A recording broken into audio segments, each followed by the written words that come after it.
Hey guys, Plus Minus here, and today we're going to be doing something a little different. We're going to be doing an iPhone 8 Plus review, but it's not just any review, it's going to be a review from an Android user's perspective. That being said, I've never had an iPhone before, or owned one, or even thought of wanting one, but I'm waiting for my Note 8 to come in the mail. They're back ordered right now, and meanwhile, I was phoneless, so I thought I'd pick it up and, thought it would be the perfect time to try out a different ecosystem for 2 weeks, and then I'll probably return it. But who knows? I might end up keeping it too. But we'll see, and that's what this video is going to be about, just to test the waters a little bit and see how Apple's ecosystem fits into my daily life or daily basis. So let's start with the basics. Just like other iPhones, the front has the same bezel feel to it. Nothing different from the 7 Plus, but the glass back is a nice touch. It keeps me feeling, I guess, close to home with Android, because Samsung has all glass backs and many other phones like the Pixel. But it's not the first iPhone to do so, but I think they went back to this route due to having this nifty feature here, which is wireless charging. So that comes in handy, and it's a Qi charger, or it's Qi enabled, so it doesn't matter which charger it is. As you can see, that's Samsung branded, and this is an iPhone. Those two shouldn't go well together, but you'd be surprised at how many things between them go well. But let's get right into it now. Other than the design, I don't really mind the design, because like I said, it feels just like home with Android, and it's got a really nifty grip to it, and it's also really like premium feeling. And just for the note, or just a note, I wouldn't get the regular 6S or like a 7, those kind of sizes. I'm more of like a big screen kind of guy, so that's why I go for the Notes, or even like the S8 Plus. So this kind of feels like right at home, even though it is 5.5 inches and only 1080p, because it's a wider screen and like more, I guess, real estate. It feels like it's like a larger screen, but it's really not. But video viewing is a pleasure on it. So is looking at pictures and reading articles. That IPS Retina display really helps out in that department. It's no AMOLED like Samsung, but well, now they have the iPhone X, so that's going to be pretty interesting. But I think IPS comes pretty close. My MacBook Pro is also IPS, and also has Retina display, and sometimes it's even hard for me to pick up the difference between that and AMOLED. So let's go back into the basics and start off with like things like the camera. The camera on this is obviously it can record in 4K in 60 frames, which is like a first, for any smartphone camera at least. I don't know about DSLRs, but that's something that even for us phone enthusiasts and video reviewers on YouTube would love to have if you're on a budget. And it's great to have that option, because Android doesn't have that yet. So that's one place where I would say it's a bump up, and I would give the advantage to Apple for that, because not even Samsung has that, or the Pixel.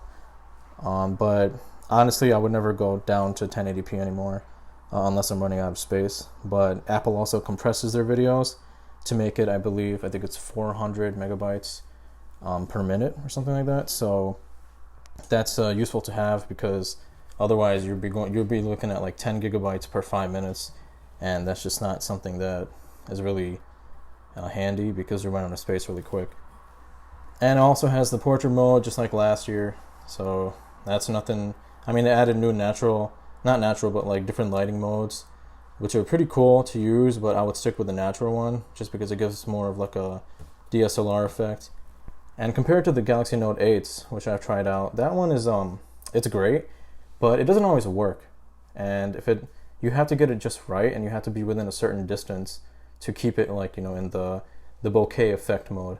With the iPhone, I feel like it's a bit more natural and easier to use. So I'll give it again a thumbs up in that department, ahead of Android. Obviously, a growing trend nowadays in smartphones is the removal of the headphone jack, which the iPhone kind of started with the 7 and the 7 Plus. But I wouldn't consider this a con, because I never really use it, because I have Bluetooth in my car. I have wireless headphones, but that I don't really use. Honestly, the only time I listen to music is when I'm in the car. Other than that, I just use like my computer speaker, so I have no need for headphones at all.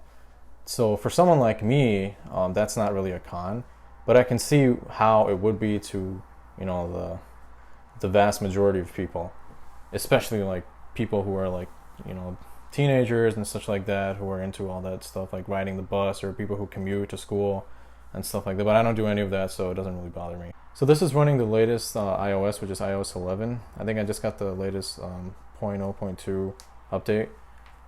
But again, not that big of a difference, just a couple of bug improvements.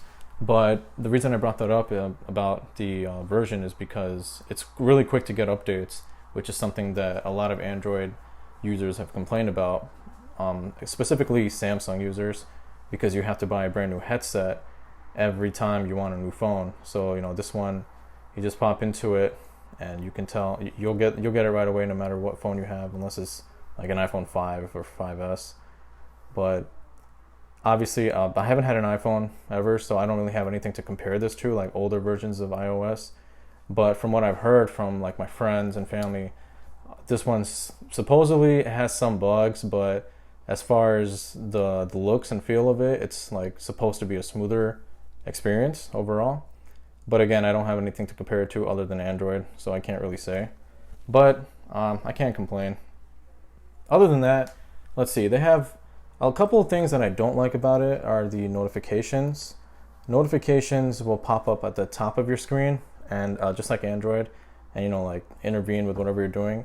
With Android, I can just swipe them aside. But I was told that for iOS or for iPhone, you have to pull down on it to reveal it, and then pull down again to dismiss it.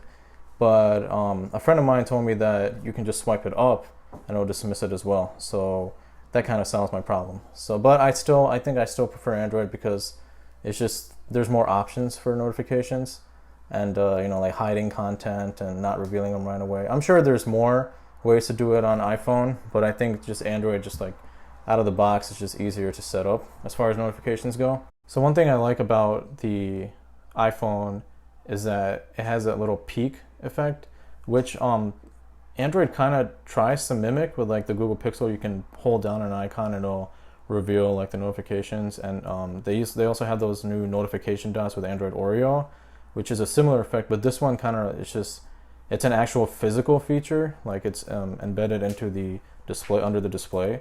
So if you hold it down like so, it'll show you like if you have your most recent notifications from that specific app, or accessing specific actions from it, and that just makes it a little more convenient.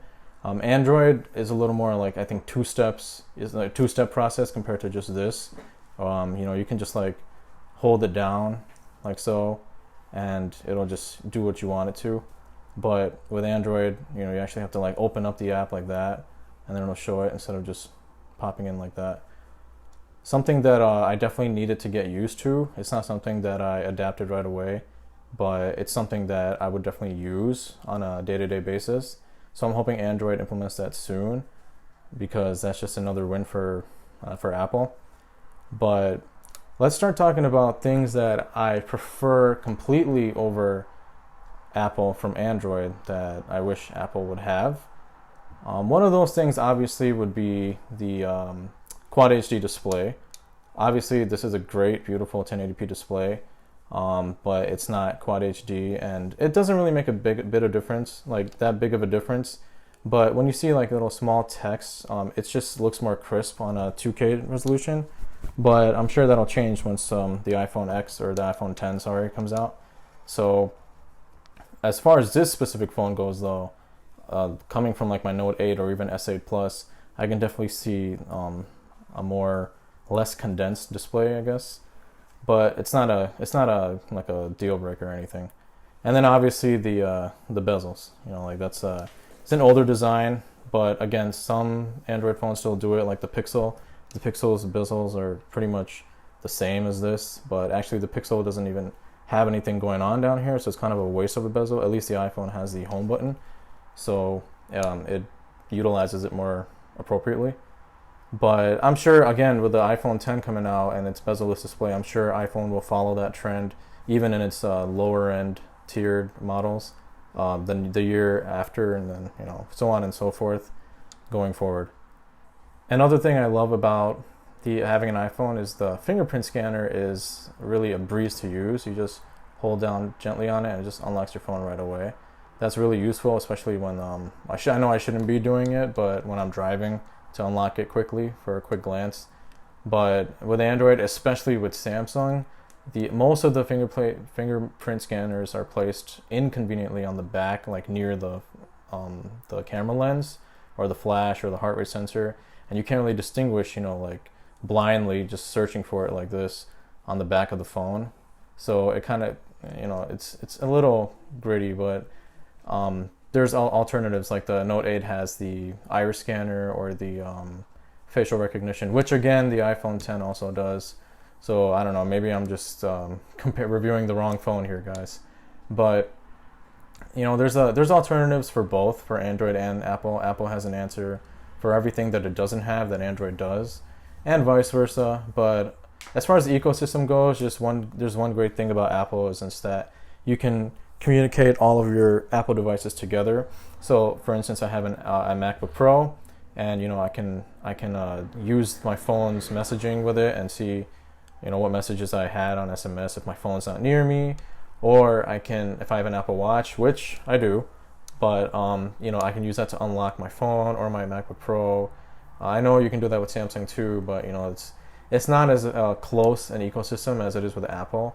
You have to do like a couple more things, and there's like third-party apps involved. It's just Apple just makes it easier, so I like it in that regard. But I would say that other than the screen and the design, Apple's not too far behind from what Samsung does.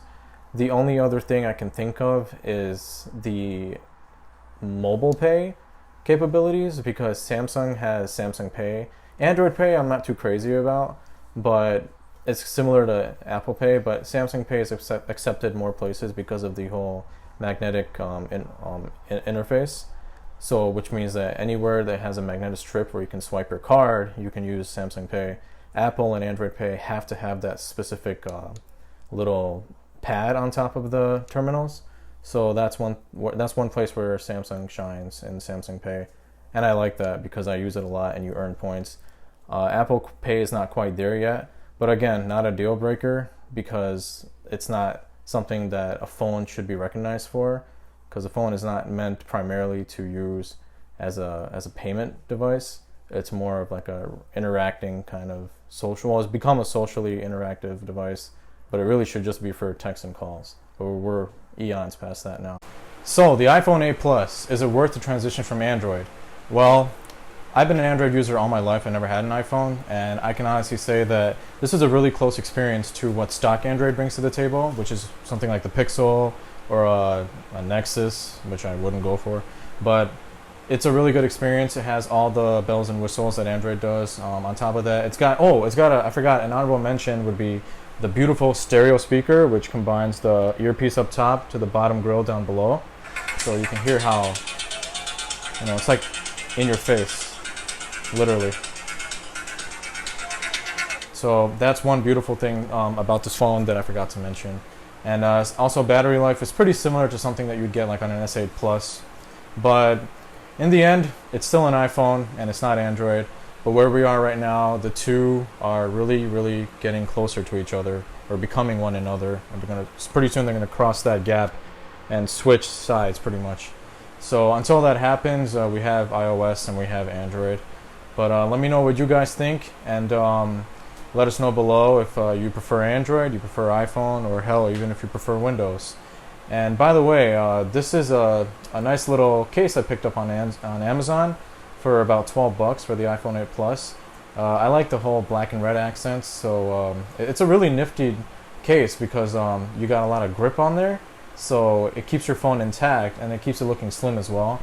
And you don't want any of that ugly D-brand skins because they cover up your back, and I just don't understand why anyone would want them. All those reviewers out there on YouTube are always flaunting them, but I don't know if it's because they're getting paid to do so, but I personally think that D-brand skins suck and they're not worth like $40 or whatever it is. This just looks so much more minimalistic, and you can actually show the back of your phone with the no branding on it. You don't need any of that carbon fiber bullshit, right? So yeah. Anyway, that's been the video, and thanks for watching. And this is Plus Minus, where we're everything plus more, minus less.